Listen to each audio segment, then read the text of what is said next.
Yes, ma'am. Shall we start? Yes, we'll start. Yeah. Very good afternoon to one and all.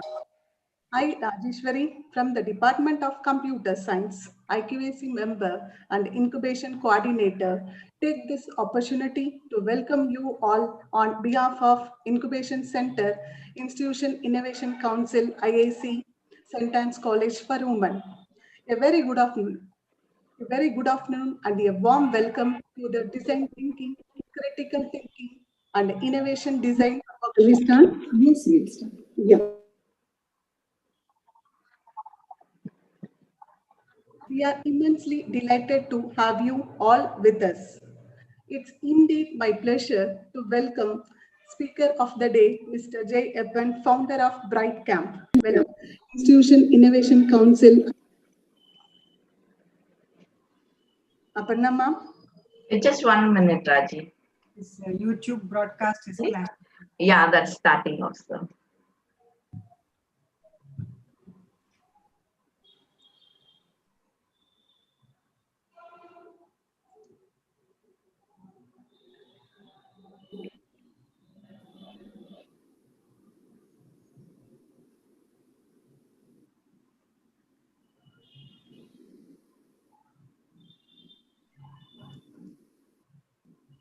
Shall I go ahead, ma'am? You can continue. We also have कल्याणम् आरोग्यं धनसम्पदः शुभं कुरु त्वं कल्याणम् आरोग्यं धनसम्पदः शत्रुबुद्धिविनाशाय दीपज्योतिर्नमोऽस्तु ते दीपज्योतिर्नमोऽस्तु ते शुभं कुरु त्वं कल्याणम् आरोग्यं धनसम्पदः शुभं कुरु त्वं कल्याणम् आरोग्यं धनसम्पदः ma'am, Aparna ma'am. Yes, Raji. No, it's running. I didn't complete the introduction part, ma'am. Okay. Okay, let me complete, then we'll have the Yes. prayer. No? Yes. Sorry for the technical glitches. Yeah, it's my pleasure to welcome Dr. Smita Asthana, Dean Academics, IQAC Coordinator. She is the person who behind the establishment of IIC in our college. Pleasure to have you, ma'am. We also have with us Dr. Venugopal, sir, Head Department of Genetics, President of IIC. Happy to welcome you, sir. Before we begin the session, a general instruction to the participant. Please mute your microphones, videos, and do not interrupt the speaker during the ongoing sessions. A queries from your side, please post it in the chat box. At the end, it will be answered. Innovation is insight put into action. People need passion and purpose to thrive by Stefan Hennem. So we are here to help you build your dreams through St.Ann's Incubation Center. Our aim is to provide comprehensive and integrated range of support, including space, mentoring, training, networking, and other benefits. Incubation Center St.Ann's will be the hub of innovative ideas and high impact ventures in educational, social, commercial, and other domains. It is a platform where the young minds and the new age entrepreneurs transform their innovative ideas into viable business domains. Prayer. A prayer is the key that unlocks all the doors. A day without prayer is a day without blessing, and a life without prayer is a life without power. So let's invoke God, power, and blessing. I request Miss Yasaswini to lead the prayer by Bible reading. Yes, ma'am. To, today's reading, a reading from the book of Proverbs, chapter 22, verses 1 to 6. A good name is better than great wealth. Fame is preferable to silver or gold. Rich and poor have something in common, since the Lord has made them all.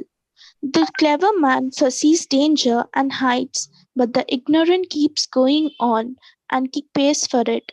The reward of the humility and fear of the Lord is wealth, honor, and life. The path of the wicked is paved with thorns and traps. He who loves his life will keep his distance. Teach a child the way he should go, and he will not stray from it even when he is old. This is the word of the God. Thanks. Yeah, thank you, Yashaswini. Lighting of the lamp. Light is the place where we can remove the darkness. So we have virtual lighting of the lamp. Ma'am, please play the video. शुभं कुरु त्वं कल्याणम् आरोग्यं धनसम्पदः शुभं कुरु त्वं कल्याणम् आरोग्यं धनसम्पदः शत्रुबुद्धिविनाशाय दीपज्योतिर्नमोऽस्तु ते दीपज्योतिर्नमोऽस्तु ते शुभं कुरु त्वं कल्याणम् आरोग्यं धनसम्पदः शुभं कुरु त्वं कल्याणम् आरोग्यं धनसम्पदः Thank you, ma'am. Now, may I request Dr. Smita Astana, please address the gatherings. Thank you, Rajeshwari. It's my absolute pleasure to be in such a wonderful crowd of all young people, and hearty welcome to St. Anne's. St. Anne's is committed primarily for women empowerment by providing them the best education, best skills, and a best social learning. So all this put together has brought us in our short existence of 3 decades plus to a top college in the country. We are having a A plus grade in the third cycle of NAC. We are also college with potential for excellence. We are also a mentor institution for guiding upcoming colleges towards quality assessment and accreditation. Besides that, we are a very open college. We welcome everybody, and in whatever way we can help people by the intellectual resources or infrastructure resources or time, we are always open to help everybody. And I'm very happy to see the title of this workshop. It actually set me thinking that how often do we think? How often do we talk to ourselves? Especially youngsters, the minds are so occupied with so many things that I don't think that they ever sit back and think about other things. Did you think how so many butterflies we are seeing these days? Do you think that something unusual has happened? There is a lot of snowfall in Uttarakhand and Himachal this year, which was not there before. So thinking is very, very important. And being creative is the best gift of God. Some people are born creative, but everybody gets ideas. Everybody can be very creative if they have a communication with themselves. So, especially young people, don't think that it's a stupid idea. There's nothing stupid. Everything is very interesting, very challenging. Because it came to you, it becomes very special. So, do spend some time in communicating with yourself, expanding your mind. Read. Nobody reads these days. Read. Okay, watch TV, watch Netflix, Amazon Prime, whatever you want to watch, you watch. But there should be some takeaway. If they can make an Avatar movie, even we can make an Avatar movie. If they can have an ET old time movies, you can also do it. Create a flower, go with nature. There is unending opportunities to learn, to think. And when experts are there to tell you wholeheartedly, I welcome Mr. Jayapan. What a wonderful session it's going to be to learn technical manner, in a scientific manner, in a not really an emotional manner, but a learning from the heart. So I once again welcome all the participants. I congratulate the Incubation Center, Ms. Rajeshwari and her team for making such efforts. I appreciate them. I welcome all of you once again. Have an excellent time. Thank you so much. Yeah, thank you, ma'am.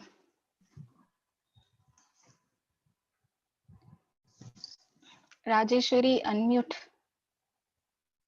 Yeah. Thank you, ma'am. Thank you for your energetic, encouraging word. Thank you with your support always. Yeah. So now we are going to see the profile of the speaker. So may I request Ms. Shailaja, Head Department of Biochemistry, to introduce the speaker. Over to you, ma'am. Yeah, thank you, Rajeshwari. A very good afternoon to all the dignitaries present over here, my dear students and dear colleagues.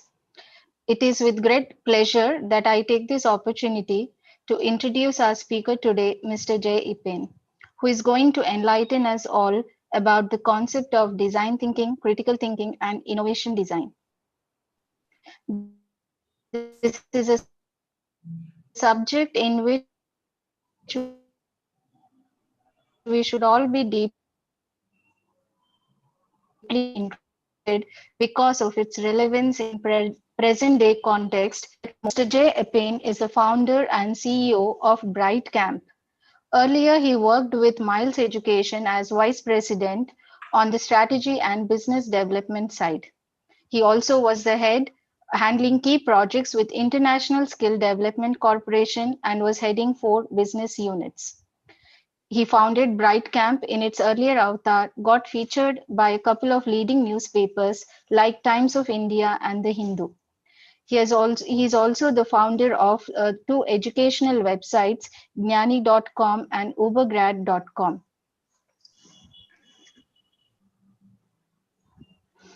Mr. J is a fellow of Startup Leadership Program and was the program leader for SLP Hyderabad during the year 2013-14. He has a collective experience of about 20 years and was working as a senior manager, strategy and business development with Deloitte, Ernst and Young and JP Morgan. So with these few words, strategy and business development, Jay has extensive corporate finance and capital market experience in the areas of transaction strategy, reconciliation, operations and business development with Deloitte, Ernst and Young and JP Morgan. So with these few words, I once again welcome you, sir, to today's session with our virtual green greetings. Kindly accept the greetings, sir. Thank you so much, ma'am. So, handing over the session to you, sir. You can kindly take over the session. Okay. Thanks a lot for welcoming me and having me here to the faculty as well as the students. And in fact, before I start off the session, I would just like to add on to the point what Smita ma'am had uh, put forward with respect to the potential that we do carry as people, as individuals. So these are the typical examples which I normally cite. So today all of us are uh, on our gadgets and on our devices, and Facebook is a common thing which each and every one of us have. Okay, so the founder of Facebook, I am sure that each one of us knows, it's Mark Zuckerberg. Okay, he is a college dropout. He is just an individual, just like you and me, having 2 hands, 2 legs, and a brain by God's grace. The- these things we all have. Okay, unfortunately, we are unable to unlock the potential within us. We don't raise our bar and we just think that wherever we are, whatever we are, we just get complacent and we don't look or think out of the box or try to figure out and see what are the problems around and try to come up with innovative solutions. I'm not, I wouldn't ever say that an entrepreneurship journey is going to be an easy one, or it's going to be kind of really as encouraging, or the way the media kind of boasts about it with respect to how people make billions of dollars, the kind of deals and all. So for one success that you see, there might be about 95 or 98 failures which doesn't come to the forefront.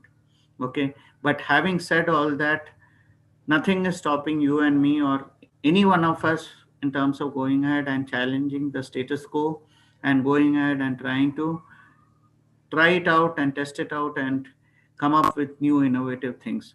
There is a lot of innovation happening right now the times have changed from the first industrial revolution to the fourth industrial revolution that we are in right now. I'm sure that you would have heard about it or probably read about it. So the fourth industrial revolution is all about technology, IoT, and artificial intelligence, robotics, whatnot. Okay, so in these areas there is a lot of things that which you and I we can do. And just mind my word, like innovation always doesn't mean that you will have to come up with anything related to technology and everything related to technology, though technology becomes a great enabler in these days. But what I would suggest is just try to think and try to figure out what are the real problems that people do have. And in fact, that is primarily what would be touched upon in this innovation, like this particular workshop on design thinking. What I will be doing is I'll just run you through, though this session typically is of a day or two, which we normally conduct.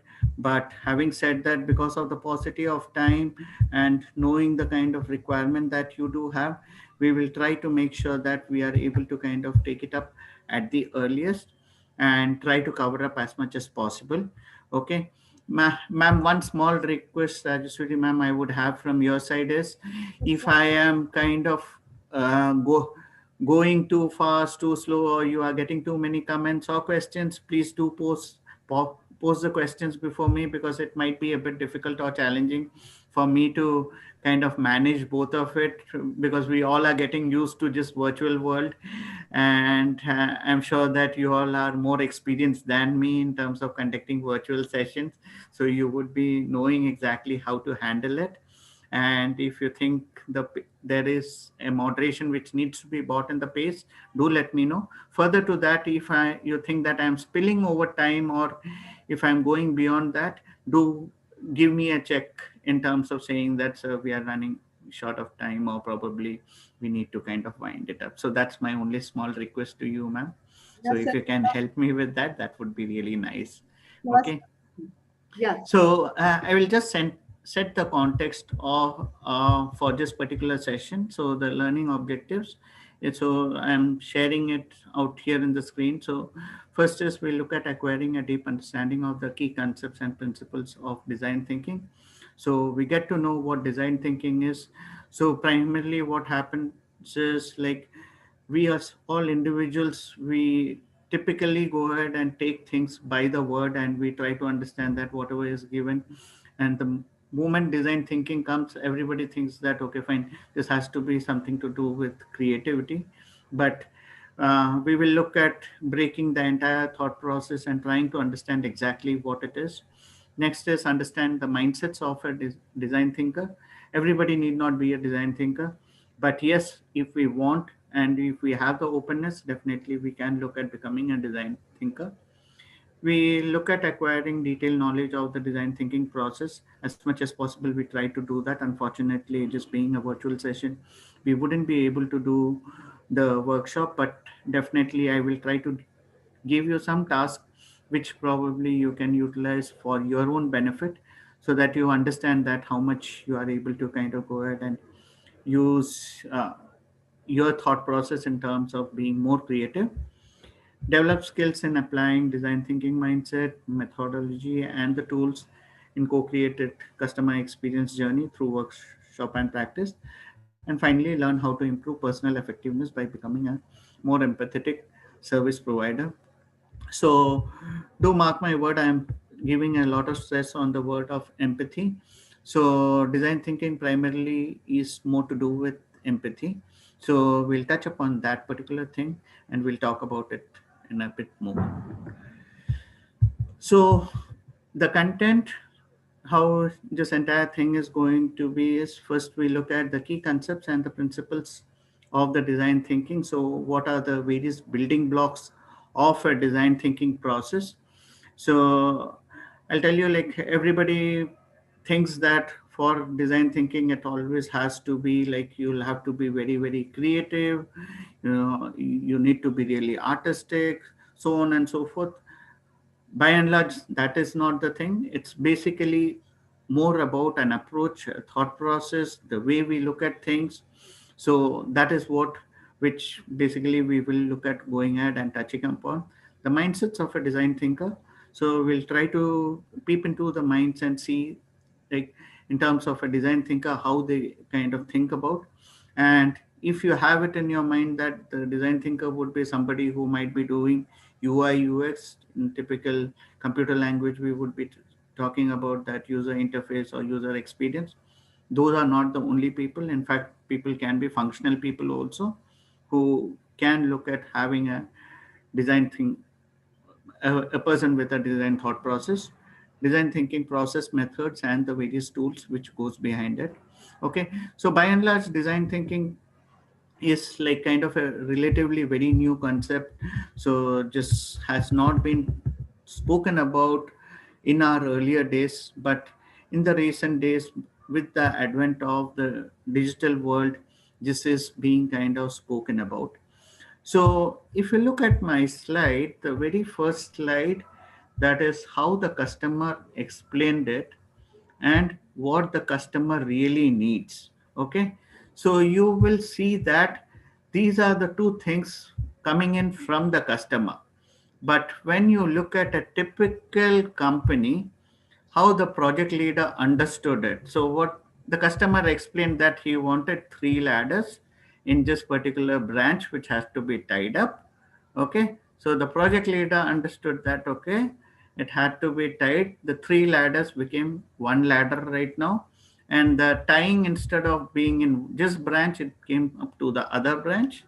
Okay, now what has happened is the analyst designed it in a completely different way. He broke two branches and put it beside it, cut the main stem of it, and put the entire swing, or the ladder became a swing for him. Okay, he made a swing out of the ladder.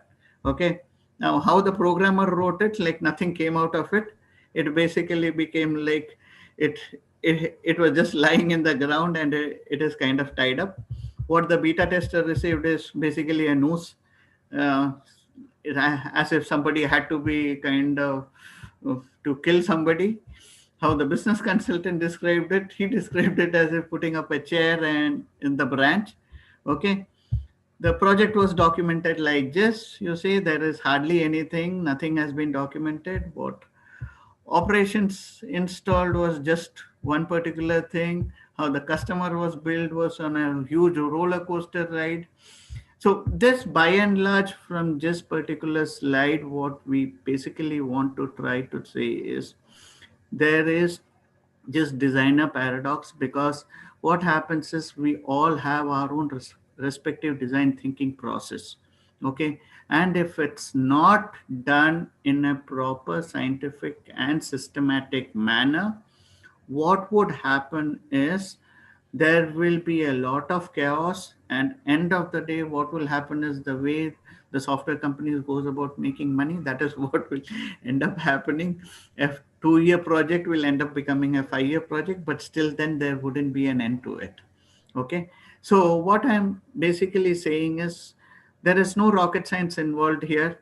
If you would have noticed that what the customer explained, if the business analyst would have gone ahead and documented it properly and got a sign off from the customer, okay, further to that, took it to the project leader and spoken with the project leader, they, because of, by virtue of their experience, their expertise, they can look at suggesting something probably more than what the customer wanted, in terms of the swing being what we see at the last, what the customer really needs.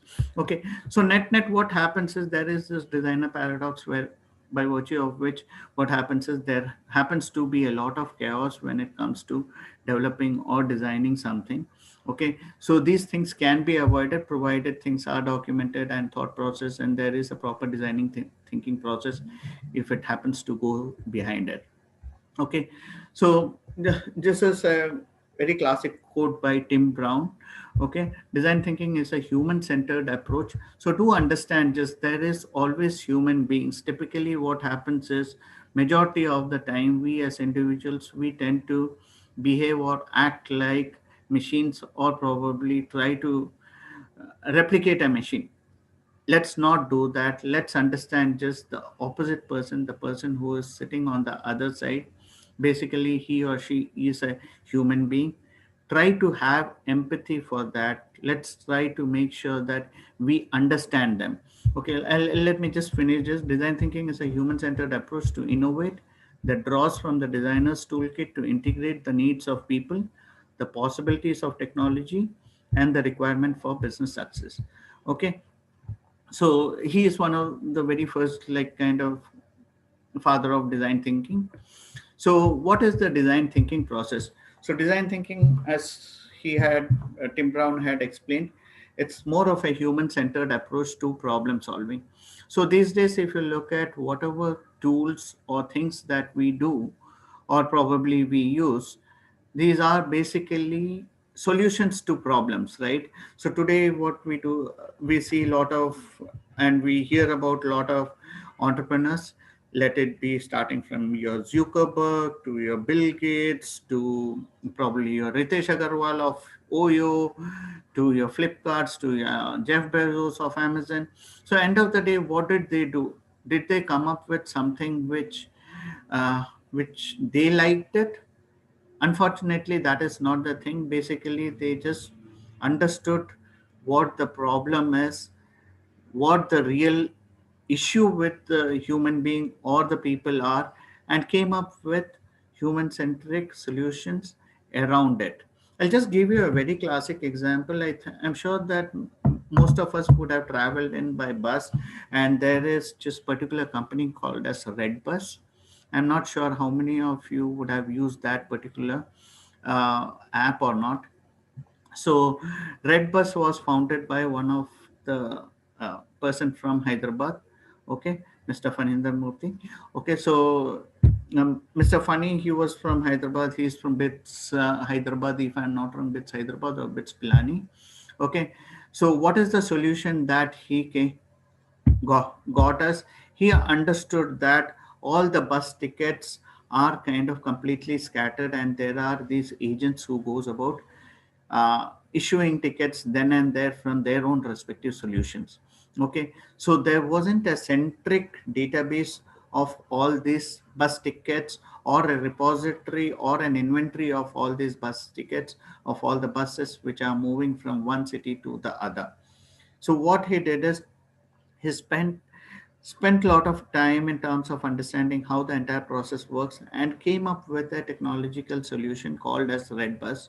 Okay, and he was able to kind of go ahead and give this solution out, and finally all the people who were using buses, they were more than happy in terms of getting the right kind of solution rather than completely depending upon these agents. Okay, and thankfully his company got acquired, or he sold it off, I think, for about $300 million or something. So right now he's supporting a lot of startups. Okay, so he is one of a very active member of the Hyderabad startup fraternity. So what I'm basically saying is, though he came from Mebits or anything, but it's not like kind of uh, completely different, or maybe pure play technology solution. Basically what he understood is what the problem is, and came up with a solution for that. Okay, so what my by and large my thought, what I would suggest is, whenever you are thinking out for solution, first try to understand the problems. Okay, and go through the entire design thinking process, which probably by the end of the session you will get a fair idea, and accordingly you can look at applying it. Okay, so next is helps us to get a deep understanding of customers unmet needs and wants. So this is what basically I was trying to kind of touch upon. That is, there are certain needs and wants which maybe on the face of it it's not evident, but if you are able to see through and understand the customer pain points, I'm sure that you would be able to come up with a lot of innovative solutions. It encourages creative consideration of a wide array of innovative solutions. It is as much as a mindset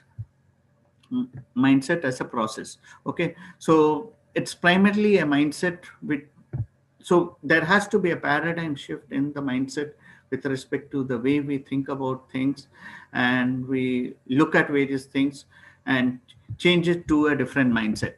Okay, so if you look at, there are these three lenses of human-centered design, which we do have. Okay, what do typically people desire? Okay, so this is very, very important. We need to understand that what is it that people desire, or probably what do they want. Okay, and the next is, well, what is technically and organizationally feasible out there. Okay, so if we are coming up with a solution which is like kind of not feasible or not viable, there is no point, right? Say if we'll have to kind of go from here to Bombay and we come up with, say, a supersonic idea of, say, saying that, okay, fine, I will put up a tubular kind of train which would kind of go ahead and work on just vacuum, and it will just be sucked up from one end to the other, and without any friction it will reach within no time. It will reach faster than say aeroplane. So I think one of this kind of solutions is being discussed by Elon Musk and stuff. But see, for just to be feasible, first and foremost, we need to understand the entire landscape. Okay, whether from here to Bombay, if we plan to do it, can we lay a parallel track, or whether there will be a bumpy road or something. Okay, I'm just giving you a very random example, just might not be always an apt example. Okay, so these all things needs to be first considered. Next is whether with respect to the financial viability. Okay, now if it can be done in a within reasonable financial budget, then it's fine. But if the viability is like kind of way beyond our thought process, or probably it will come in billions or billions of dollars, there is no point we looking at or probably thinking about those kind of solutions. So what we are basically saying is, when it comes to the entire design thinking process, it has to be more human centered. We need to understand that what is humanly viable, humanly feasible, and with respect to what the real human being wants. Okay, accordingly, if our thought process can be kind of designed or probably brought out, it will help us in terms of making sure that our entire thought process is aligned in the right direction. Now, the design thinking combines, there is just left brain and the right brain. I'm sure that by now you would have heard about just couple of times or many a times about how our left brain works and how our right brain works. So by and large, if you look at the left brain, is more about being more rational, your analytical process, and it's primarily going by certain facts or probably going by certain set rules. But right brain, if you look at, it is more to do with the creativity side. It is more of a holistic, so uh, it has more to do with the softer side of a human element, rather than the harder facts and the way analytical way the left brain works. Okay, now in the design thinking process, typically what happens is we look at combining both of these and making sure that we come up with solutions which match up with both, putting both the things together and coming up with our solutions. Okay, so now before we get to with respect to what and how the design thinking process normally happens, we need to understand first what design thinking is not. Normally what happens is, we as human individuals, I wouldn't ever go ahead and blame either you or myself, or for that matter anybody, because we all are tuned that the moment something is told to us, we typically try to draw a mental framework of, with respect to, okay, they spoke about just, so in all likelihood the session would be maybe about just, or probably this is what it is. Okay, so let's try to kind of understand that and see whether whatever our thought process has been, whether it is up to the mark, or is there a difference. It is only meant for creative people or product designers? Absolutely not. It is not only for the creative people. It is for even common men like you and me. A narrow equation to aesthetics and craft. So primarily everybody thinks that it has more to do with aesthetics or the craft, or the crafty people. Absolutely not. It is basically an approach or a way of thought process. So people think that some people have this mindset that it might be all about a brainstorming session.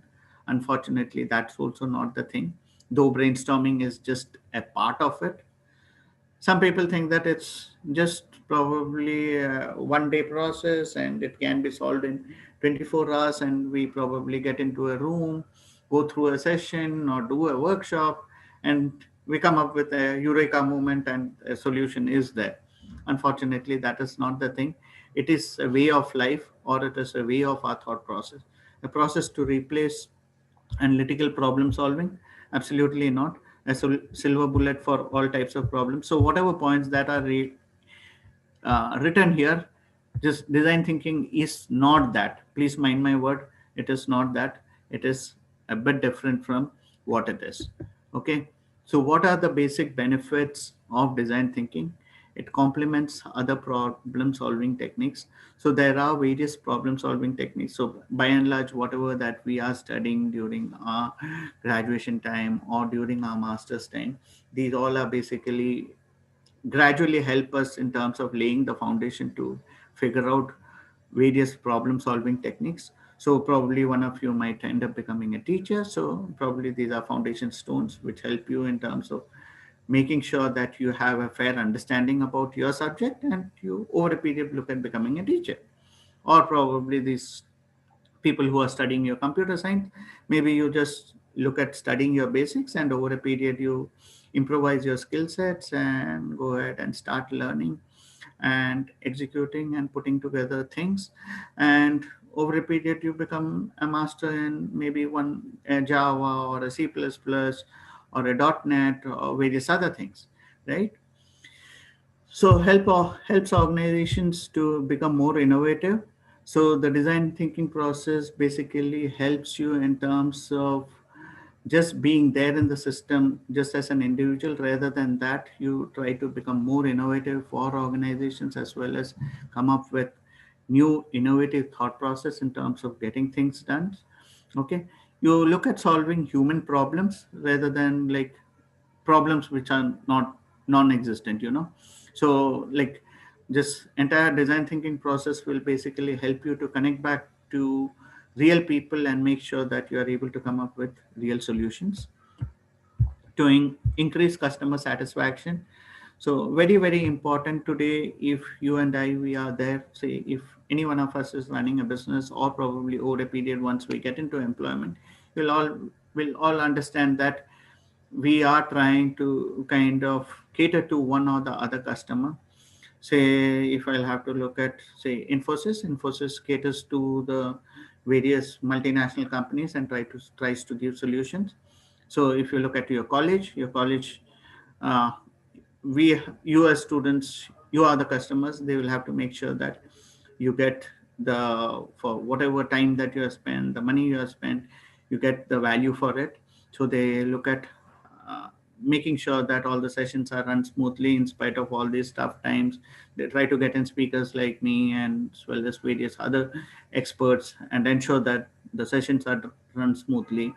So you will have to make sure that the customer satisfaction is there to gain competitive advantage. Very, very important in this competitive world. We cannot say that, okay, 20 years back, traditionally, my parents or my grandparents did business like that, I will continue doing the same. Yeah, you can continue doing the same, but you will quickly die a very quick death or a slow death. Classic examples, I can take two very classic examples. I'm sure that you would have heard this name, Nokia. Nokia is a mobile handset company. Okay, so they were the leaders when the mobile technology came into the world, and they were leading the entire mobile gadgets market by 65-70%, if I'm not wrong. But by now, I'm sure that half of you wouldn't have even heard their name. Okay, unfortunately they stopped innovating, they became complacent. I'm not sure what was their problem, but they died their slow death. And the one classic example is Kodak. I'm not sure how many of you have heard about this, because this generation is completely different, and maybe you wouldn't have even seen that. So Kodak is nothing but they used to make uh, camera films. Okay, earlier there used to be cameras which didn't have any digital, also there used to be the film reels which we had to put it in a camera, go ahead and shoot it, click it, and the camera reels had to be developed. So Kodak used to manufacture that. That was one of the biggest business. Along with that, they had their own cameras, but unfortunately, they stopped innovating. So the innovation got dead, and finally, what happened is the competition caught up, and they were nowhere to be seen. Okay, so this is probably a activity which I normally do whenever we do have, and maybe the faculty can take a note out of it, and probably they can help the students to kind of go ahead and do that. If design thinking further, you have any forward looking workshops or anything that you would like to kind of arrange, maybe I can share this slide. Okay, so what is unique about design thinking?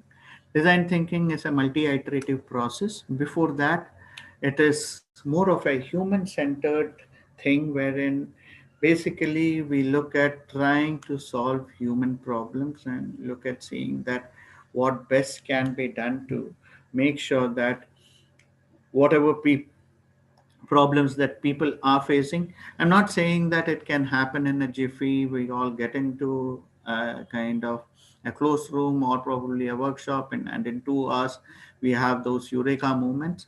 So it is primarily a very unique thought process, okay, wherein gradually we look at all of us as a team or we as individuals look at changing our mindset and start looking at ourselves more creatively, more scientifically, and look at using various design thinking approaches to make sure that we are becoming more and more innovative in our each and every walk of life to whatever that we are doing. Okay, so you can see from this particular graph in terms of how design thinking has made a lot of difference. So S&P is nothing but the index called the Standard and Poor 500 companies. There's a way we have BSE index and your Nifty. Okay, BSE 30, and you have your Nifty 50. So if you look at the design value index here, which is like 219% up. So the companies who have kind of gone ahead and adopted the design thinking process and have been on the design value index, if you look at, they have been always outperforming the S&P 500. Okay, so this by and large is a broad level depiction that how a design thinking thought process can make a hell lot of difference to the companies. So that's why just as a topic has been kind of being touched upon and looked at very, very seriously by most of the companies. Okay, so now if we'll have to touch upon certain quick live examples of the industrial applications of the design thinking process. So the very first one, if you notice, it is about Starbucks. They launched the mobile payment app. What happened is the store lines moved by 10 to 20% faster. Okay, so basically these all new ideas and things comes in by virtue of the design thinking process in terms of they going ahead and applying new ideas. Now with Apple, what happened is the retail stores designed around activities rather than just focusing on products. So you get into a store and look at going ahead and probably you have a gaming console, or maybe you do as various activities. And what happened is automatically the profitability of these retail stores went up. PNG, very simple. What they did is they launched small Tide Pods. What do you mean by that? A small, instead of they saying that you measure and put 25 grams, they gave you a small container through which you just have to say that take one scoop, put that particular scoop, you are done, tested. Okay. Estimated earnings by $131 million, it increased. Okay, the same way changed product. Now if you look at Adobe, so the creative cloud software revenue increased just because they changed their product based model to a cloud based model. Now, this is the most key part of the framework of the design thinking process. The very first part is the empathize part. So this is very, very important. That is basically we need to learn about the audience and for whom we are designing and try to be very, very observant and try to interview them. Okay. So what I am basically saying is, say tomorrow, if we have a problem, okay, now let's just quickly assume that, okay, there is a problem with respect to conducting, say, these online classes. Okay, we have technological glitches, we have a lot of other problems and stuff. So how do you get to know what the real problem is? First and foremost, probably we as attendees, we would have had faced certain problems. We'll go ahead and list that down, but that's just my personal problem, right?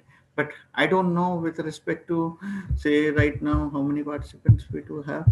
So we have a sizable chunk of participants, close to about 162 participants, I see.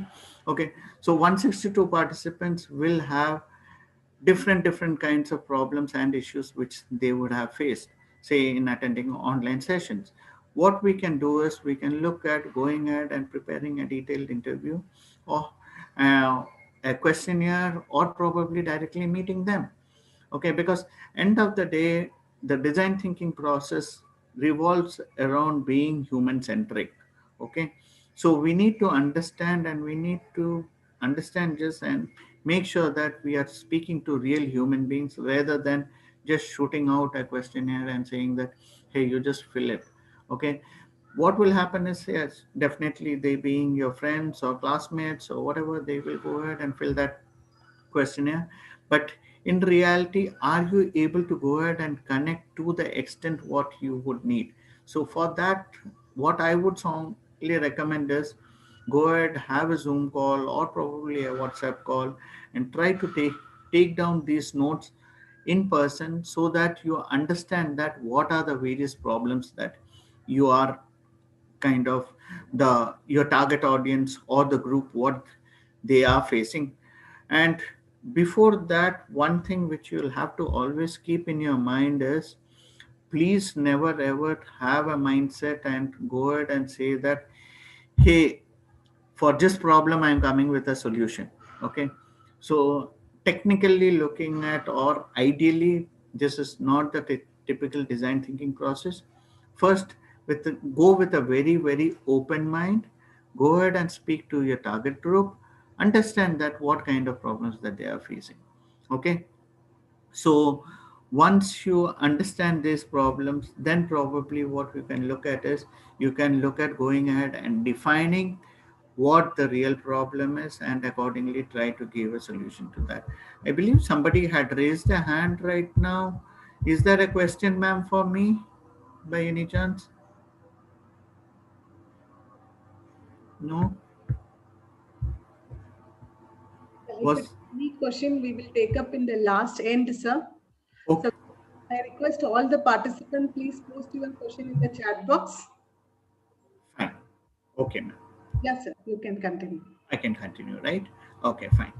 So the next is basically we going ahead and defining what the real problem is. Now, what we had done is we went ahead, spoke to our target group. So typically in our entrepreneur world, we called it as TG. Okay, TG is nothing but the short form for the target group.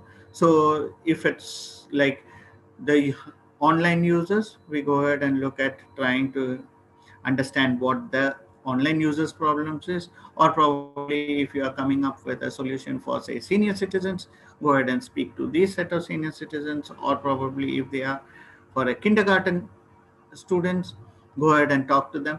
What I would suggest is, don't go with the mindset that, hey, I have this eureka moment, though you might have the best of the best idea. Mark my word, you might be having the best of the best idea, but don't ever go ahead and start going ahead and probing and putting in their mind that, hey, do you have this problem?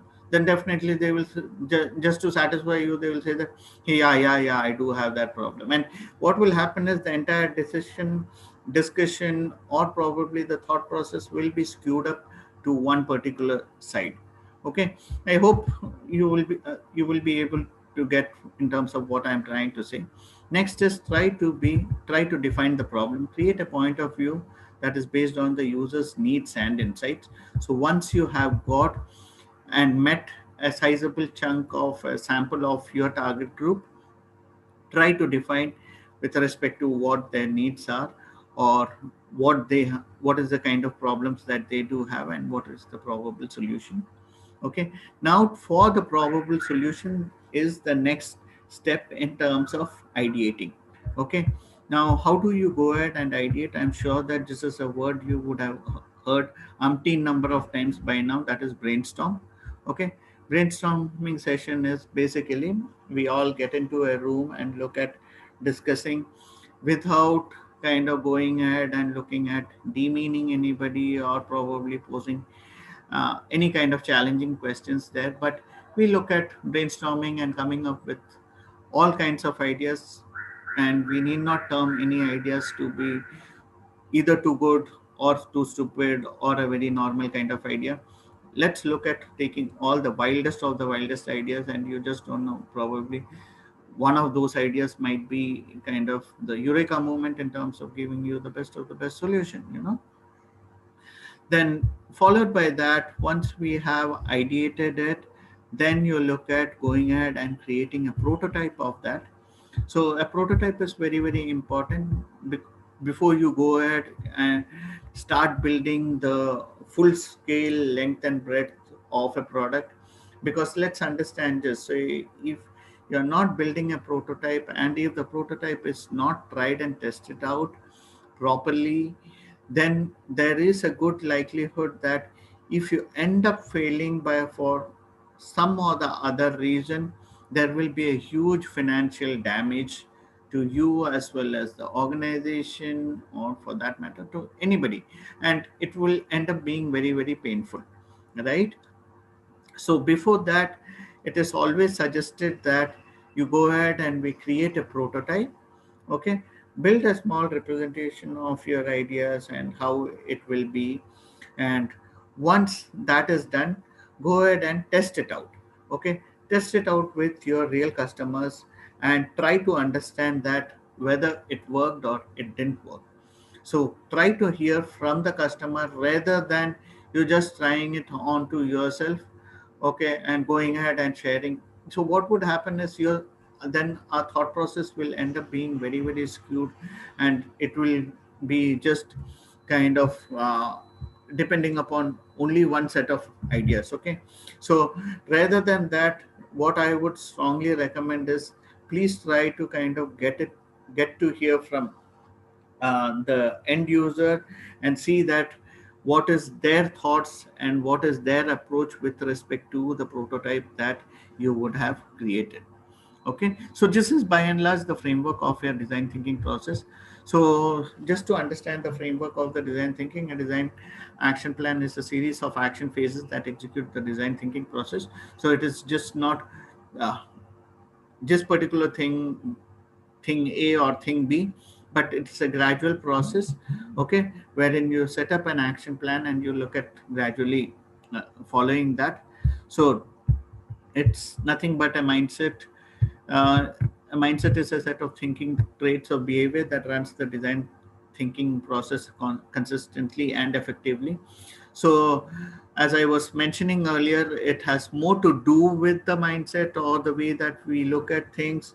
Okay, so basically, the action plan and the mindsets are required to run parallelly together, and we'll have to make sure that our mindsets are brought in such a manner wherein we are having the human centric element, and we follow the 5 phases that I had earlier showed here, right? That is empathize, define, ideate, prototype, and test.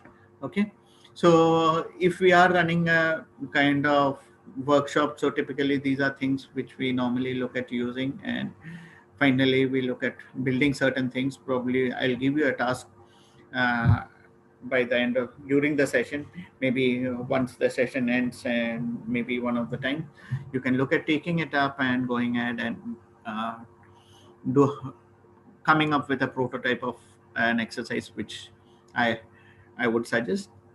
Okay, what are the desired traits of a design thinker?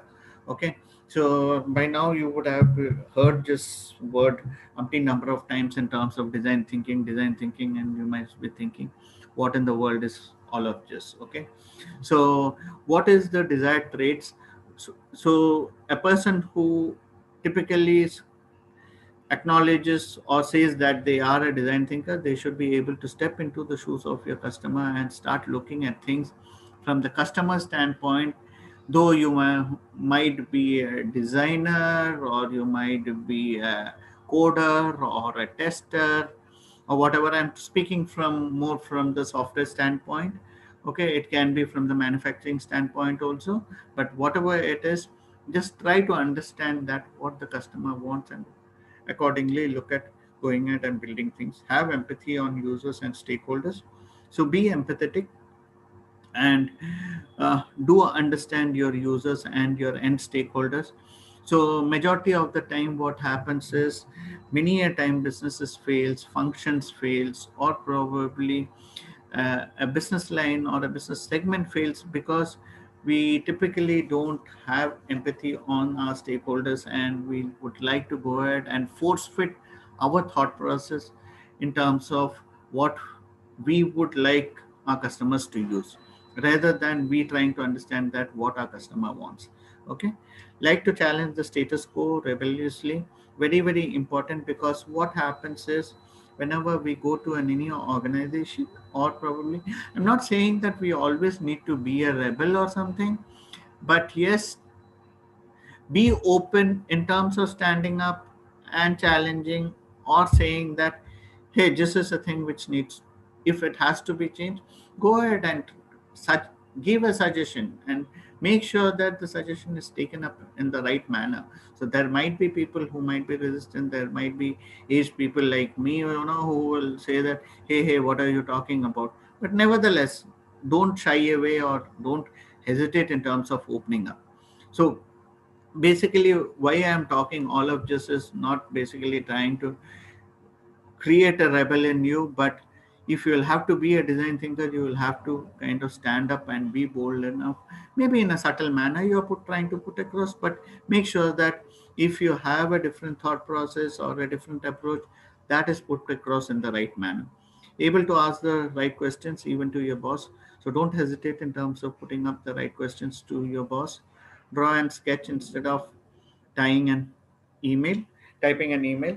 Okay, so very very important. That doesn't mean that you'll have to be very creative, or you'll have to have an artistic hand or artistic way of representing things, but yes, you should be able to go ahead and say that, ठीक है मुझे ऐसा चाहिए, go ahead and design. Okay, this is how basically I am looking at my mobile, the mobile screen in which the app which I am trying to give a solution for, this is how basically it should look like.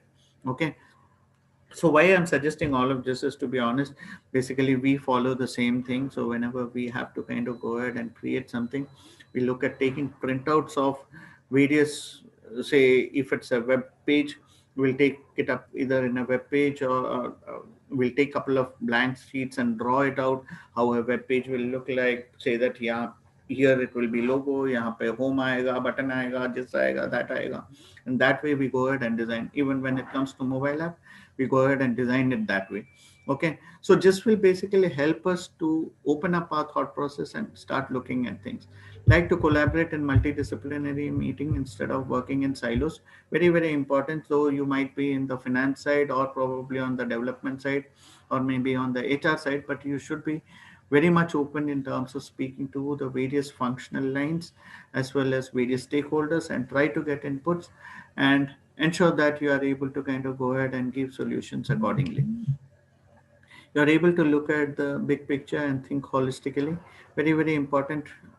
We need to understand and know what is the bigger picture is with respect to the problems or the challenges which an organization has, and try to give a holistical approach. Generate many new ideas and not afraid to share your ideas. Very very important, coming back to the same thing which I had mentioned earlier in terms of, no, you need not be too hesitant in terms of challenging your boss, or probably asking a question. find and reiterate alternatives to approach your desired goals. Okay. And lastly, willing to fail early and often. So people who are not so courageous or have that fear in terms of saying that, oh my god, what will happen if I fail, you know, if that is the thing, then I don't think you have the right mindset, or probably you can be a great design thinker. Because it's but natural, all the innovators or all the, see, I'll tell you, like, I don't know how many of you would have read about entrepreneurs or been told about the real entrepreneurs. So the Paytm guy, okay, that uh, Vijay Shekhar, okay, he had about 8 or 9 failures before he got success in Paytm. You won't believe it. He came to a situation wherein even he didn't have 10 rupees in his pocket, and he had just 10 rupees in his pocket, and he had to go by the public transport, by the, that is by the local bus. Okay, it was as bad as that. So people go through all these phases. So we should be ready to kind of go ahead and have face failures. So that is for an entrepreneurship kind of scenario. But when you are working in any functional line also, be ready to go ahead and try and test out new things, and be ready to fail. If you fail also, nothing wrong, but at least you learn something new, right? In terms of, ठीक है, ये ऐसा नहीं करना है, नहीं तो मैं fail हो जाऊंगा, right? So we'll just look at one classic way of how design thinking happens at Apple. Okay, I'll have the video in my background. I'll just quickly go ahead and play that.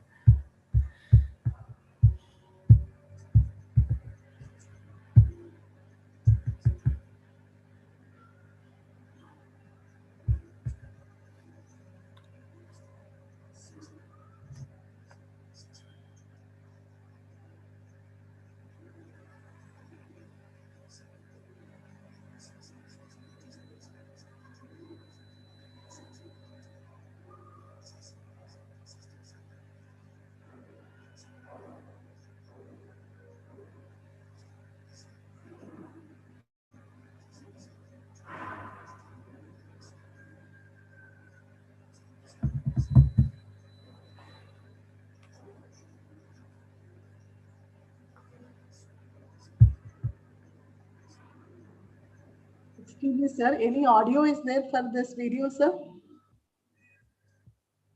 Sorry, sir. Sorry, ma'am. Any audio is there? Because we can able to see only the video. Oh, the audio is not playing, is it? Yes. Oh, I'm sorry about that. Let me see. Audio is there, ma'am. Share computers. Okay, I had think. Yeah. Okay. I'll just replay it, ma'am. Yes. 2012, Apple became the most valuable public traded company in history. Is it audible now, ma'am? Yes, sir. Yes, sir. Okay, great. With $600 share price, $620 billion market capital, and $100 billion annual sales. Apple's success was not just the result of strategic moves or innate sense of market timing. It is a surprising consistency in the way the company worked. Simply put, the Apple way. First, design thinking. Those of us on the original Macintosh team were really excited about what we were doing. The result was that people saw a Mac and fell in love with it. There was an emotional connection. That, I think, came from the heart and soul of the design team. Bill Atkinson, member of Apple Macintosh development team. In the mid-1970s, were typically housed in discrete locations and only used by specialists. The notion of computer as a tool for individual work was unimaginable in the 1970s. To help people love their equipment and the experience of using it, the level of complexity needed to be reduced dramatically. Apple's product starts with design, from people's need and want. The design of the product is not limited by technology. The engineers are pushed to use the same kind of creativity and innovation to make it happen. Design is very well thought through. It is beyond fashion. The capacity and technology to build it is not commoditized, and no compromise for the functionalities. This is design thinking, a combination of user desirability, technology possibility, and market viability. Smallest of details are scrutinized, not just the appearance of the product, but also its functions, features, and packaging. The design team kept on going deep until they found the key underlying principle of a problem, then built on it. Design is not just what it looks like and feels like. Design is how it works. That simplicity is the ultimate sophistication. Second, strategy and execution. You can see a lot just by observing. Yogi Berra, Major League Baseball player and manager. Apple's history began in 1976.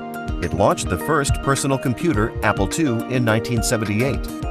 In 1981, IBM entered the market with its PC that can be cloned. Since 1985, Apple's market share kept declining. The board of Apple axed Steve Jobs. In the following 11 years, products and projects at Apple proliferated in consequence of various strategies, and many of them failed. The technology department process became more traditional and resembled approaches found at other companies.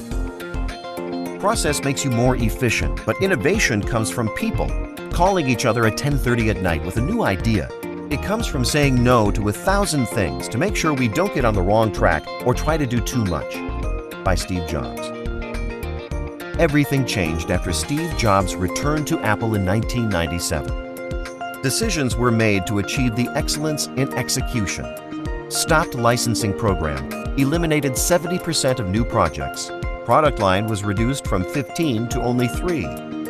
Website was launched for direct sales. Sophisticated marketing kept product development complete secret. Shut down facilities and moved them abroad. Inventory was reduced from months to a few days. Apple also adopted the platform strategy for its products. They designed the initial product as a platform with an architecture that accommodated the development and the production of the derivative products. Customers' experience was integrated into Apple's product design and development. A lot of it empirically drives with iterative customer involvement. Apple worked intimately with manufacturers and assured that their products be completely attuned to customers. Apple's product always evolves. The importance of design is a motivation to continued innovation rather than a static approach that assumes a single conclusion. Third, CEO as chief innovator. The really great person will keep on going and find the key underlying principle of the problem and come up with a beautiful, elegant solution that works. Steve Levy, author of The Perfect Thing. Company founders essentially imprint their organizations with their own personality characteristics, and Apple Jobs is no exception. Steve Jobs and Apple seem like interchangeable terms. Steve Jobs' drive for perfection was Apple's drive for beautiful, elegant products and its superior operations. Steve Jobs' vision held that Apple's products were to be personal tools for individuals instead of enterprise solution. Steve Jobs also had total hands-on involvement in decision-making, from strategy to product and service design to packaging. Fourth, bold business experimentation. The greatest artists like Dylan, Picasso, and Newton risked failure. And if we want to be great, we've got to risk it too. Steve Jobs. When everyone was moving online, Apple decided to move into retail and created every Apple store with the same painstaking focus on details. Against conventional wisdom of open platform, collaboration, community design, transparency, Apple insisted to develop and integrate its own hardware, software, and keep product launches secret. Apple was also constantly learning, adapting, and evolving, from the design of array of colors to black and white color theme, from the closed developer community to the open developer platform, from no compatibility for other OS to Windows compatibility. In summary, the root of Apple's success was a set of principles with a deep commitment to great products and services at its core. Design thinking, clear development strategy and execution, its CEO as chief innovator, and the rational courage to conduct bold business experiments. For more presentations about innovation management and technology commercialization, please visit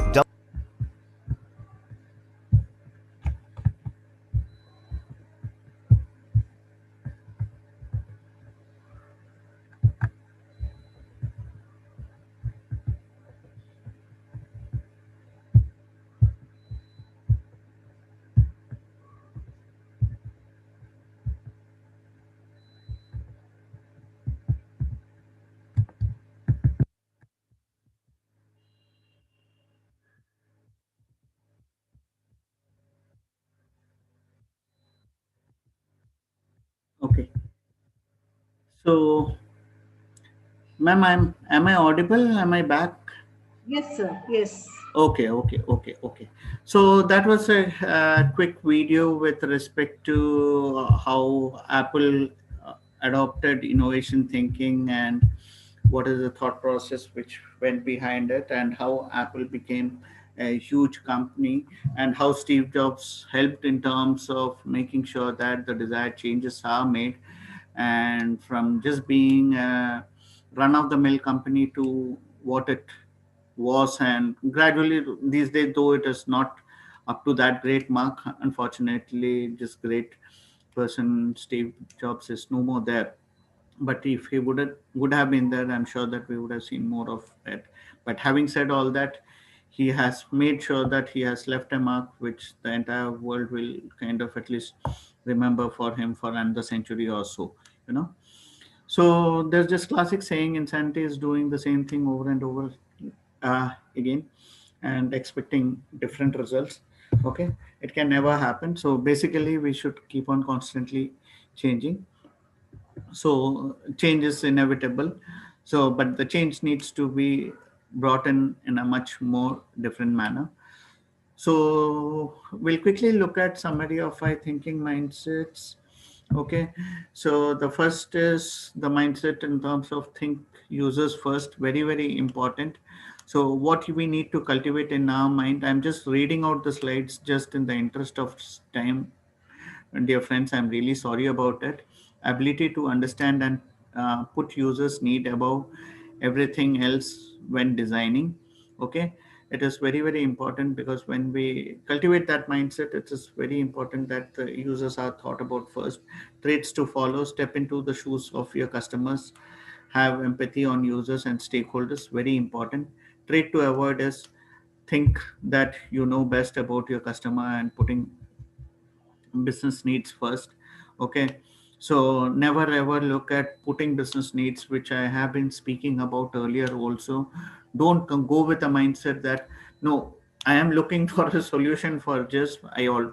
That means basically your mindset itself is that okay, I already have a solution, I am trying to force fit just solution into my customer's mind. Never ever have that thing in your mind, but be open in terms of listening to customers. Because see, typically we as human know, knowingly or unknowingly, we tend to do it just. But if there is a conscious effort which is being put in, I'm sure that we will try to look at eliminating it over a period, though immediately it might not so happen. But if consciously we are trying to do that, it can definitely happen. Ask the right questions. Ability to ask the questions to uncover deep lying issues of the project. Okay, so the questions have to be really apt and up to the mark in terms of whatever solutions that you are trying to come up with. Like to challenge the status quo rebelliously, very, very important, because we all as human beings are so much complacent with respect to the status quo that we don't want to change. So the best classic example I'll tell you, that though recently we have kind of started seeing a bit, that is the education space. Okay, during Nalanda's times till date, things haven't changed for that matter of fact, to be very honest. So during Nalanda's time, that is when I mean Nalanda, I'm sure that we all would have read history books, and we would be knowing that point of time there was a teacher who will go and teach from the blackboard. So these days the blackboard has just become digital board, but still then the same type of education system is happening. Isn't there a room for a change? Can't we look at a different way of education?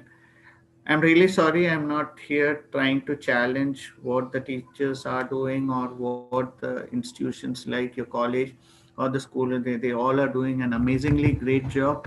But unfortunately, we are not ready to challenge. Have we ever spoken about something called as a flip classroom? I'm just taking some very random example.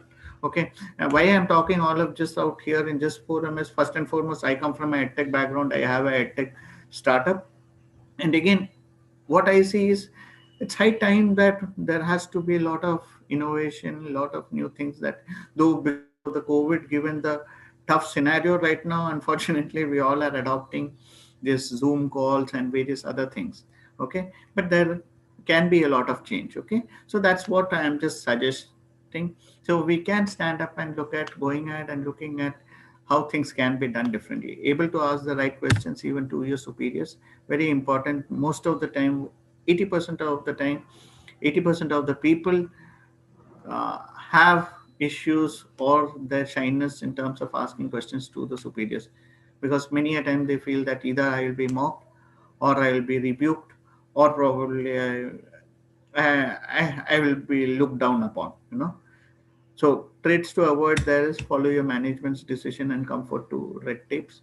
So majority of the time this is what happens in most of the organization. Believe you can draw. So ability to believe and be confident in drawing and facilitating your ideas to your audience, which we have spoken about earlier.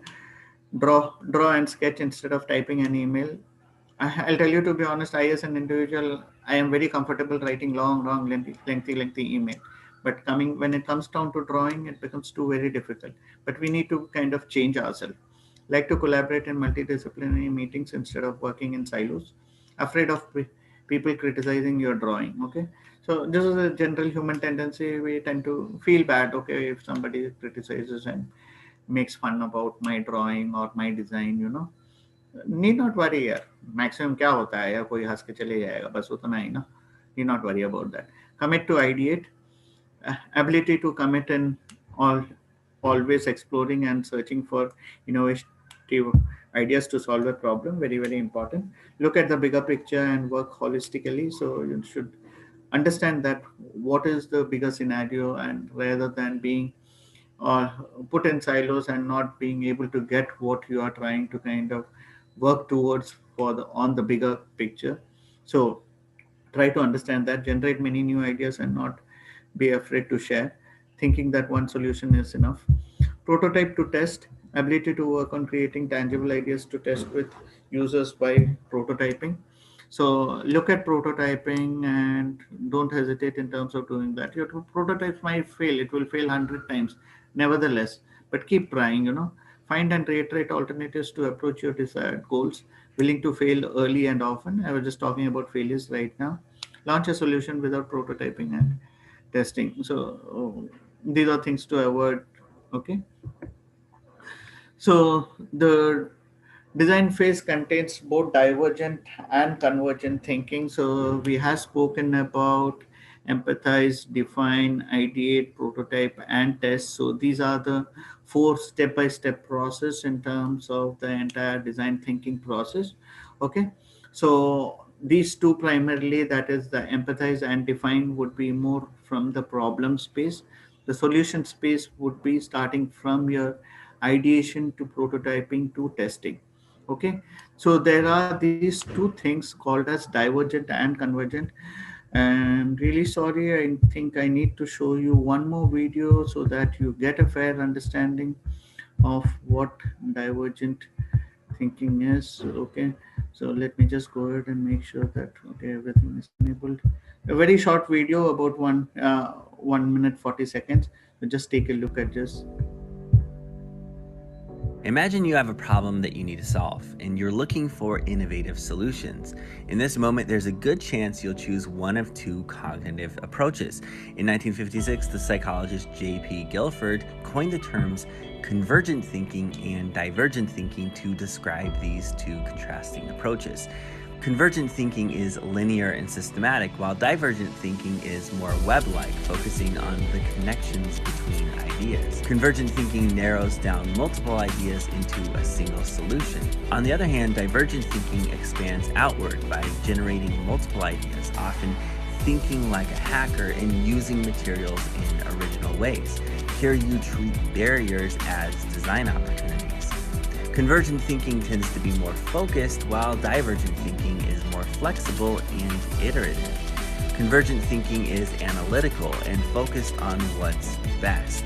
By contrast, divergent thinking is more open-ended, and participants are encouraged here to take creative risks, even if some of the ideas might not work. Convergent thinking asks why. Divergent thinking asks why not. Now, it may seem like these 2 approaches are competitive, but they actually go hand in hand. Often, teams will use divergent thinking to generate multiple ideas, followed by convergent thinking to analyze and narrow down the ideas. And then later, you'll use divergent thinking to come up with fresh perspectives, followed by convergent thinking yet again in this ongoing cycle. Both are necessary.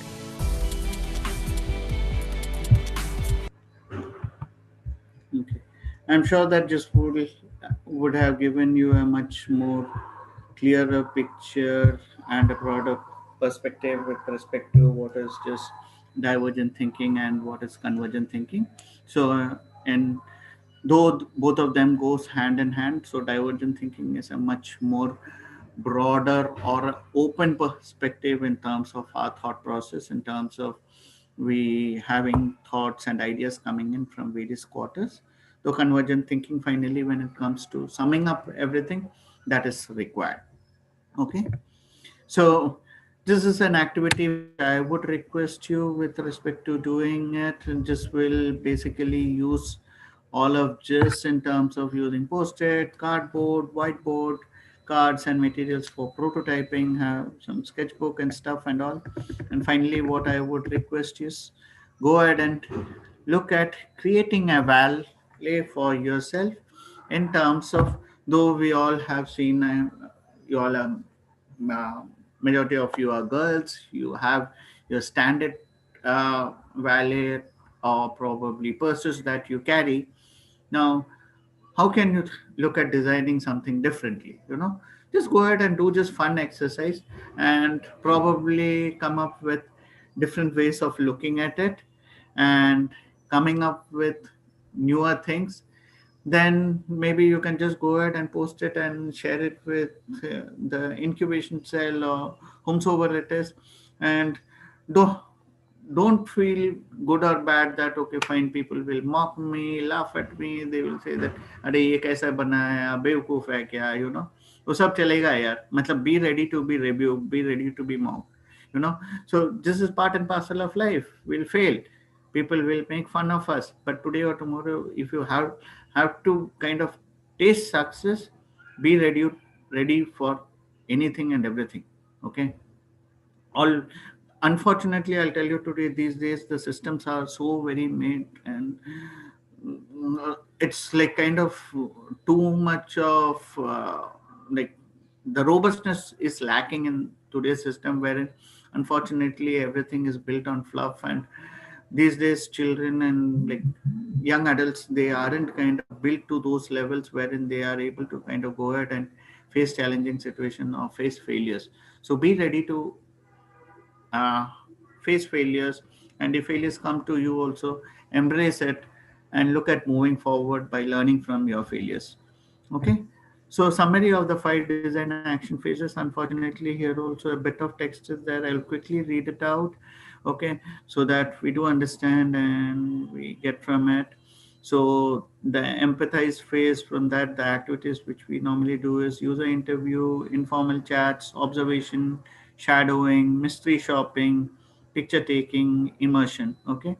What the tools that we normally use is interview checklist, observation checklist, writing tools, flip charts, and paper camera. The deliverables are personas. When I mean personas, it's your customer persona or your stakeholder persona. You go ahead and make and figure out what it would be. Empathy map. Okay. List of users feedback and problems identified. Okay. So I'll tell you, to be honest, just design thinking workshop is a very, very huge one and large one, wherein we'll look at literally taking each and every block by every day and finally kind of summarizing it by in the fourth day. So it can be as broad as that, but yeah, we are just trying to give you a bird's eye view with respect to what it is. So do take it in the right spirit and understand this. And if you are more keen and interested, today knowledge is available uh, out there on YouTube's and your Googles and all those. You can do a lot of reading and get to know more about it. Okay. uh, when it comes to the defined phase, the activities are primarily workshops and shareholders meeting. The tools that we typically use is again drawing and writing tools, post-it, flip charts, whiteboards, user feedback. So literally in bigger organizations, these are the tools which we use. So wherein physically everybody gang up in one particular meeting room and we use all of this to come up with ideas. Okay, design brief, that is point of view and HMW and stakeholder map, context map, customer journeys, opportunity map. And finally, when it comes to the ideating thing, it is ideation activities, brainstormings, workshops, mind maps, sketching, drawings. Okay, tools that were again are used are drawing and writing tools, post-its, flip charts, whiteboards, personas.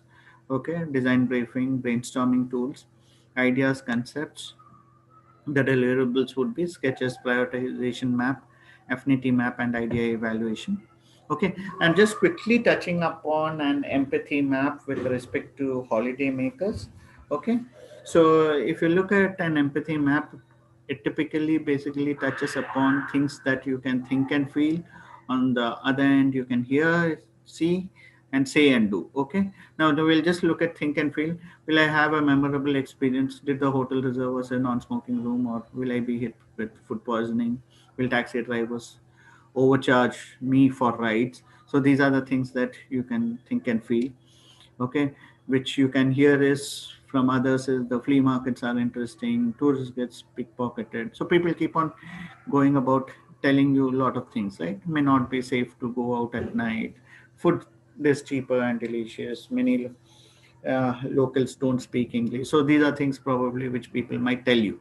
Okay, people, certain things which you see are tourist looks happy and having fun, polite and patient service staffs at hotel. So many touts on the street. Probably you see somebody, people trying to cheat you something. Traffic jams almost everywhere. Nice breakfast buffet. So these are things which you personally see. And finally, say and do is food tastes really good. Oh, I can shop all day night. You can do these things. I am uploading photos into Facebook. I don't want to go home. So, and from this entire thing, so just an illustrative example of a empathy map. Okay, what are the pain areas? Hot and humid tropical weather, taxis that don't use this meter, so hotel Wi-Fi is so slow, so on and so forth. Okay, similarly, the gain points are, say, they will say that enjoy the sightseeing and local food, made friends with some locals and tourists, friends and relatives like my Facebook photos. So this is an empathy map. So these are again various tools which are used in our design thinking process. Okay, so just wanted to kind of show you that. So that's again the point of view, very very important in terms of developing a point of view. Okay, so point of view is nothing but we trying to finally define and say that this is the problem statement in which we are looking out for a solution. Okay, so I am a call, so that's just statement, right? I am a college statement student. So who is that? That is the user. And I hate folding laundry. So that is the need, right? So just college student doesn't like to fold laundry because I can't seem to fold it the right way. So this is the insight that you got from the statement. Now we need to come out with a solution for that. You understand? Just so right now, having seen all of this, what would be the probable solutions? So the best possible thing is go and speak to about 50 college students. Okay, understand that. ठीक है भाई, सही से ये problem है क्या? Seriously, you don't know how to fold clothes. What best can be done? Okay, what can be the probably we just I don't want to kind of put it. So this is one random example which I have just taken. Okay, touch points and channels, very very important. This is again a thing which we need to understand by virtue of just digital world. So there is various touch points through which the customer typically tries to touch upon the, so and always the, like, the channels through which we are touching upon need not be touch points. Touch points is wherein primarily in the majority of the times there is an in-person uh, in-person interaction with the company, and wherein we are able to get to hear from our customers. Okay, so pay online, probably we don't have a touch point there. Pay via mail, we don't have. But when we pay somebody pays in person, then maybe not maybe, if we do have a channel there. Okay, so you'll have to make sure that that touch point becomes very, very important, and you are able to kind of best utilize that in terms of understanding your customer. So because it is all about the empathy, right? So try to best utilize that in terms of understanding your customer. Again, just comes to the divergent and convergent ideation methods. So there are various ideation methods which you can look at using it in terms of coming up with various ideas. Okay, finally we look at prototyping whatever solutions are, create a scenario, role play, do a role play, come up with the various solutions that you have for the problems that you guys would have defined by doing a POV and all. Okay, and last but not the least, look at doing a group discussion. I don't know, given the current scenario of COVID and all, how you would prefer doing just group discussions. But yeah, if you can figure out small groups, and if you do have your innovation cell, and if you guys have ganged up and said that अरे यार कुछ तो करते हैं यार, life बड़ा boring है, मतलब कौन जॉब करना है, let's come up with some solutions and stuff. You can always do that. Yeah, there's nothing that is stopping you. If that Zuckerberg can do, Steve Jobs can do, and others can do, what is stopping you and me, right? So go ahead and challenge yourself and go ahead and do that. So the last slide, yeah, design is not what it looks like or feels like. Design is how it works. Okay, so by now I hope that I have been able to kind of bring in some change in your mind with respect to the thought process that you do have, and the way you should be looking at things. So that is what it is. Okay, so back, ma'am, anything you would like to add? Not sure, is my screen still visible, ma'am? Yes, sir, it's visible. Yes, sir, it's visible. How do I stop it? Hmm, Sir, it's only partially visible, sir. okay, so Stop sharing. Select stop sharing, sir. okay, stop share. Yeah, stop share. I'm sorry. The kind. I'm sorry. It has been quite a while that I have been using Zoom. Okay. So what I'll do is I try to kind of rush with certain things. My sincere apologies, but I try to touch upon maximum possible and make sure that try to add value to the audience, ma'am.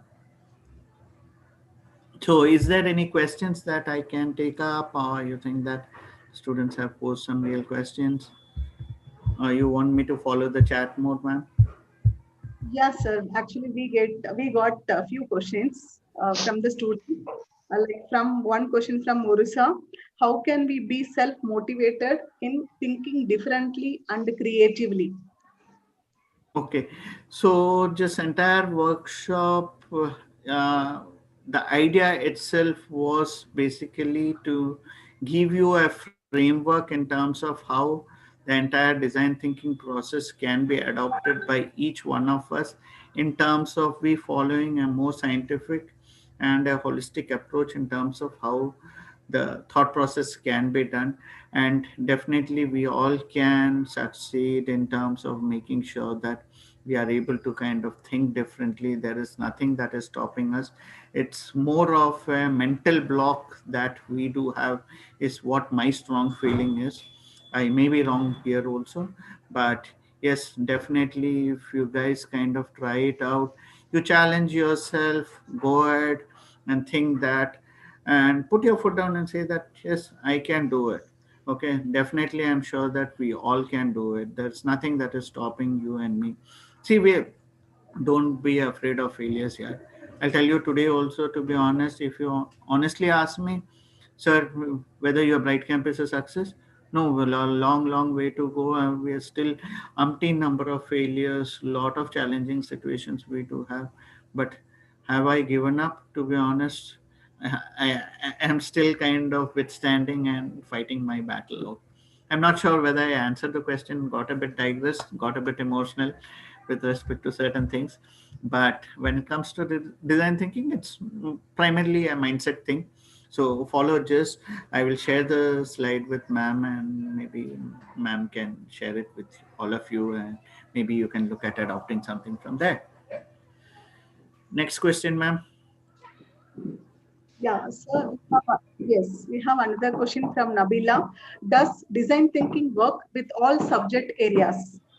Yeah, it works with all Does design thinking yes, design thinking works with all subject areas. There is no, it is not, if you would have seen, notice in the slide also, it doesn't tell that it is meant only for the designers or anything.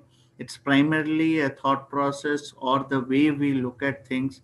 So it works across every individual, across all the functional lines or whichever areas that, even for that matter, for teachers also like you, ma'am, design thinking can be adopted. There's nothing that is stopping. There is no certain set functions that we can say that it is only meant for just इसी में ही चलेगा करके, ऐसा कुछ नहीं है. That's exactly my question I was going to ask you.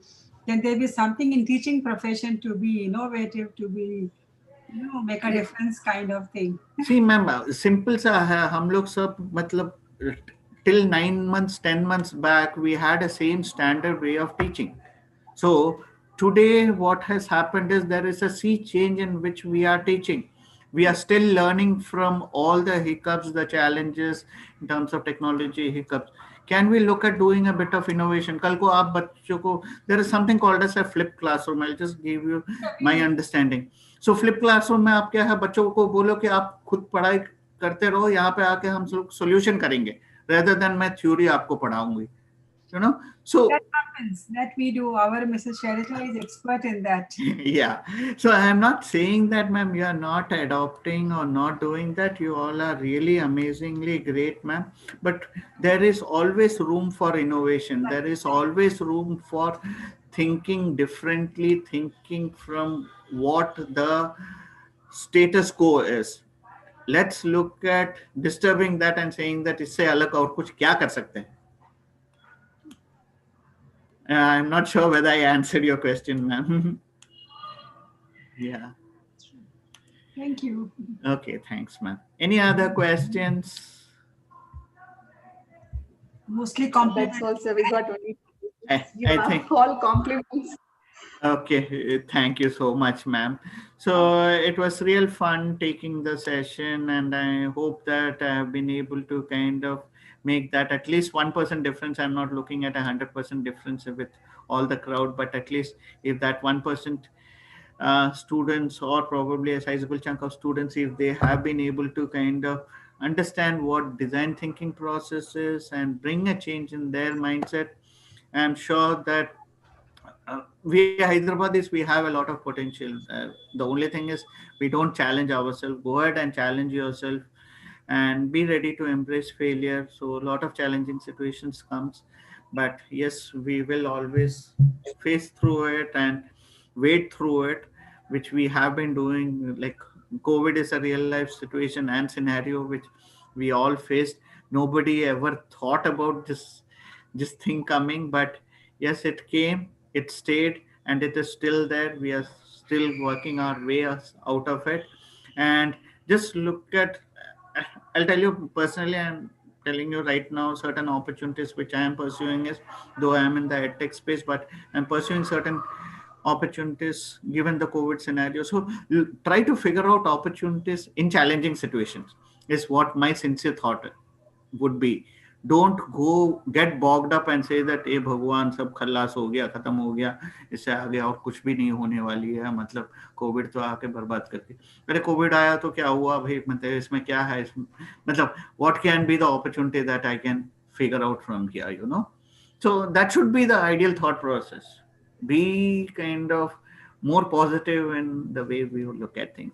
Okay, ma'am, I think if I'll go on, I will keep going on like this. Sham ho gayi hai. Everybody would like to kind of wind up the session and take a break.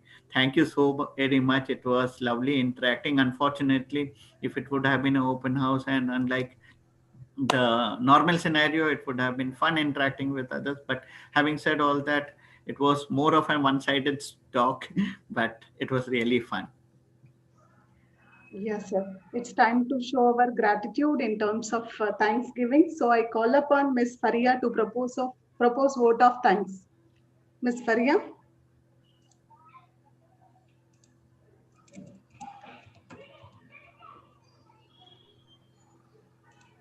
Yeah, Faria, you can unmute yourself. Yeah. A warm, graceful afternoon to most valuable, honorable chief guest, Mr. Jay Eaton, the management committee, esteemed lecturers, and everyone present here. It's my honor to propose a vote of thanks speech and acknowledge the contribution of those who worked hard to make this occasion happen. I, Faria Tahreem, on behalf of St.Anne's College for Women, extend a hearty vote of thanks to our chief guest, Mr. Jay Eaton, who spared time from his busy schedule to grace the occasion. Today, we had the opportunity to hear your thoughts, and this will surely be an encouragement from us in our future endeavors. Your thoughts have enlightened our minds and have shown us a new path. You have unfurled a new way that is concerned with deciphering complex problems in a highly user centric way.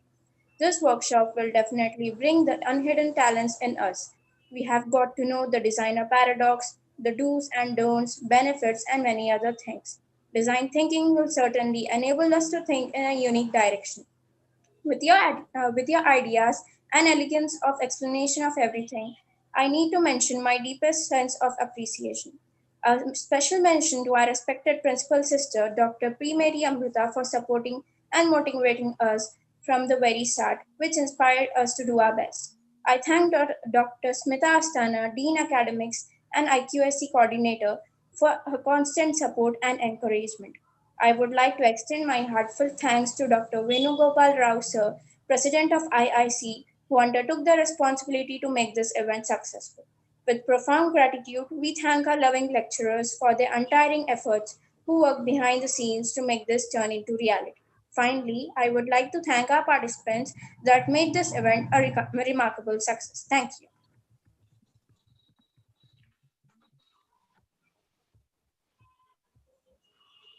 Rajeshwari, you can make announcement about the link. Yeah, thank you. Yes, ma'am. Thank you, Faria. Yeah, I request the participant to fill the feedback link. It has posted in the chat box. So now, national anthem. Now I request all of you stand for the national anthem.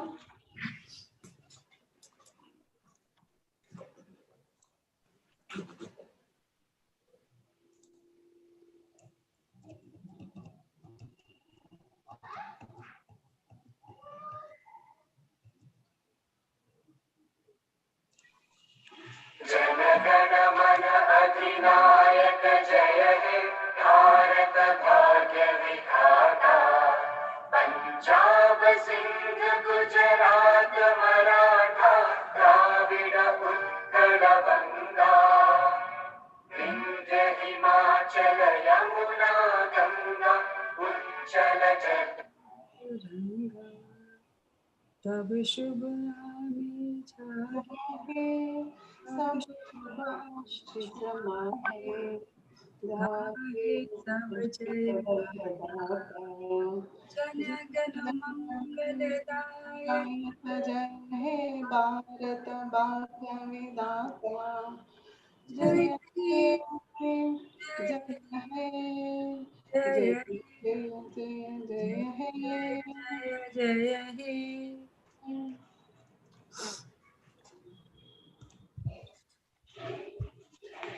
Thank you so much, ma'am. I'll be taking your leave. Okay, hope that I am able to be part of more sessions and help Yes. you guys out. Thank you so much. Bye-bye. Have a great day. Great evening. Thank you, Bye. sir. Thank Sir, you. please, 1 minute. Sir. I request all the participants, please switch on your videos. We have your photo session. Group photo. Ah. Though we are missing really virtual photo session for us. Sir. Please, all the participants quickly.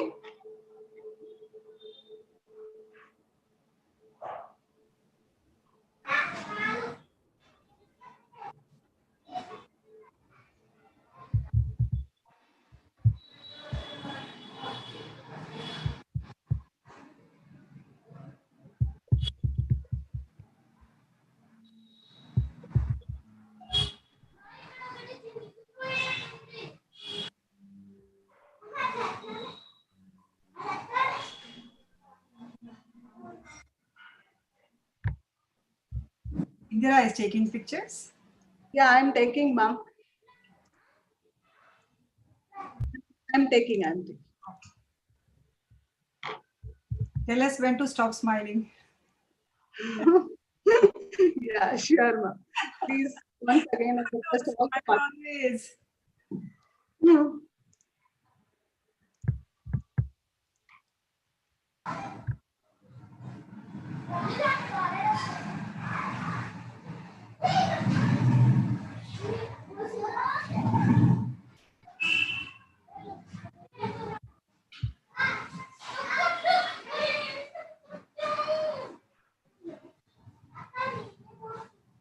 I request the participant, please put yourself in mute.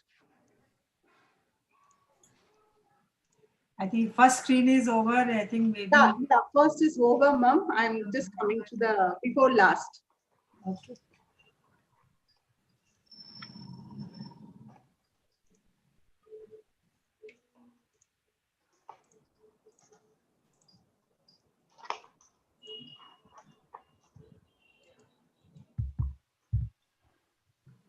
Yes, ma'am. Done.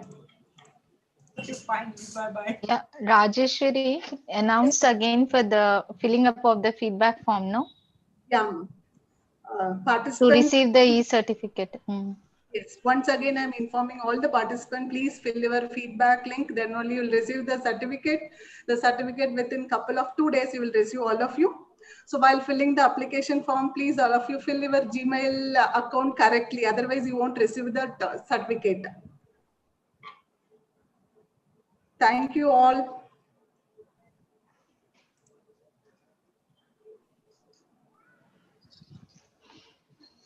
Yeah, feedback form already kept it in the chat box.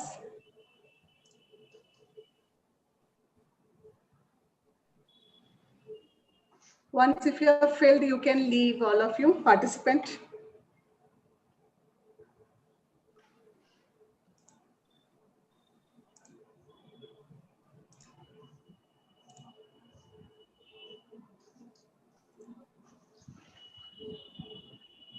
We can keep it open now for some time. Yeah, ma'am, we'll keep it.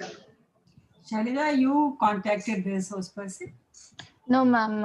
Actually, Anuradha madam had given her the details about this, sir, just before lockdown. We were planning actually on business development model, a workshop with the same resource person. So Rajeshwari again called up sir asking whether he would be available to speak on this topic, and he immediately agreed. Very good presentation. Really. Yeah, ma'am. It was really interesting. Yes.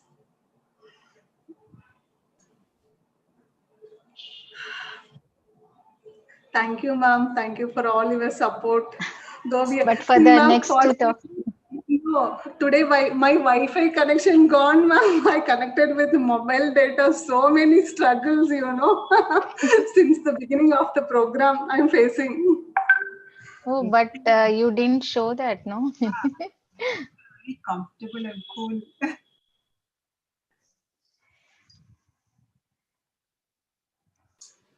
Running with the help of the hotspot only. Okay. It says not looking at. Somebody is saying not accepting response. Maybe if many log in, no, it will take some time. Sometime, and I will check also. No need to worry. Ma'am, we had around 160 participants, I think, today. More than 160. I saw 164 or 165 also. Okay. 64 was the highest, ma'am. Maybe, ma'am, 2 session was the same day. Because of that, I was actually slightly concerned that 75, 80 maybe, but